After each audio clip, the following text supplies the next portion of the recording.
Алашқа сәлем, сіздермен Тамерланс және бұл Ланс талдауы. Бүгін біз шетте жүрген бауырларға деген өлеңді талдаймыз. Өлеңнің авторы Оразақын Асқар деген ақын. Мен өлеңді талдағаннан кейін бірінші сұрақтарға жауап беремін. Енді әдебиет іліміне аттанайық. Өлең небәрі 6 шумақтан тұрады және мен ойымша, онда күрделі сөздер жоқ деуге де болады. Сондықтан талдауды қарағаннан кейін сендер өлеңді спокойно оқи аласыңдар. Өлеңнің басты идеясын оның атауынан да түсінуге болады.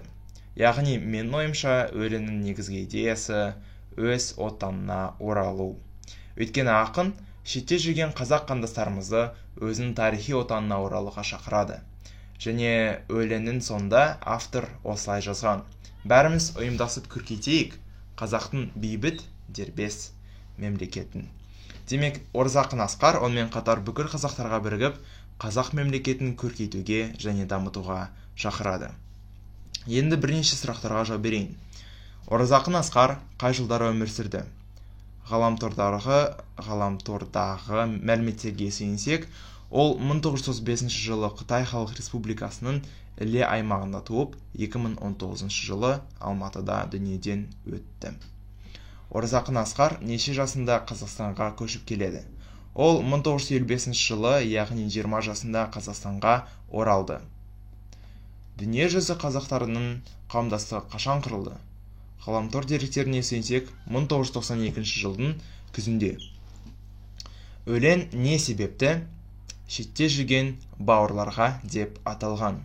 Өйткені ақын бұл өлеңінде шетелде жүрген қазақ бауырларын өз атамекеніне оралуға шақырады.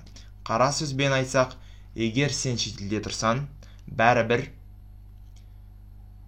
отаның сені және сенің жүрегіңді шақырады. Қиындық туса да, өзге елде сенің атақ даңқың болса да, өз туған жерінде өз суыңды ішіп, өз ауаңды жұтып, өз елінде тұрсаң жақсы болар еді. Қазір осындай жағдай бар. Қазақ елі өз тәуелсіздігін алған. Енді барлығымыз қазақ елін көркейтейік. Міне, қысқаша айтқанда, автор бұны жеткізгісі келген. Ал енді назар аударыңдар. Келесі сұрақтарға белгілі бір нақты дұрыс жауап жоқ. Бірақ мен сол сұрақтарға өзімнің ойымды білдіре отыра жауап беремін. Не үшін ақын шетте жүрген қазақтарды жинағысы келеді? Менің ойымша, мүмкін өйткені егер әр қазақ өз тарихи атамекенін көркейтсе, онда біздің елімізде, біздің халқымыздың жағдайы да, Қазақстанның экономикасы да тезірек көркейе беретін болады. Қазақтар шетелге қандай себептермен барған? Көптеген себептер бола алады. Мен ойымша, қазақтар жайдан жай өзінің атамекенін тастамас еді. Мүмкін бұл қазақ жерінде өмір сүру жағдайының тым нашар болуының себебі. Мысалы, тарихқа сүйенсек, жоңғар шапқыншылығының кесірінен көптеген қазақтар өзге мемлекеттің жеріне көшуге мәжбүр болған.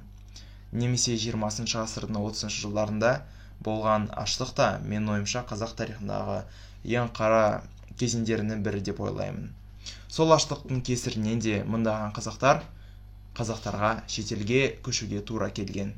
Немесе мүмкін адамның жай ғана жеке себебі болатын шығар. Өлеңде көтерілген мәселе бүгінгі заманмен үндесе ме?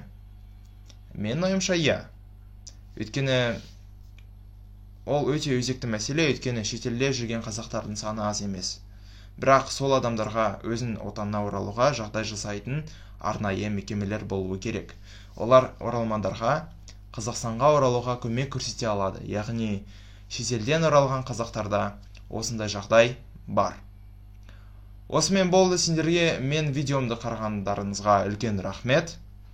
Оразақын Асқарға бұл тамаша өлеңді жазғаны үшін үлкен рахмет. Біздің аудиториямыздың саны күрт өсуіне мен өте қуаныштымын. Еліміз аман болсын. Қазақстанның экономикасы көркейсін. Індет бірнеше күннен кейін бүкіл әлемде жойылсын және барлығы жақсы болсын. Сау болыңдар.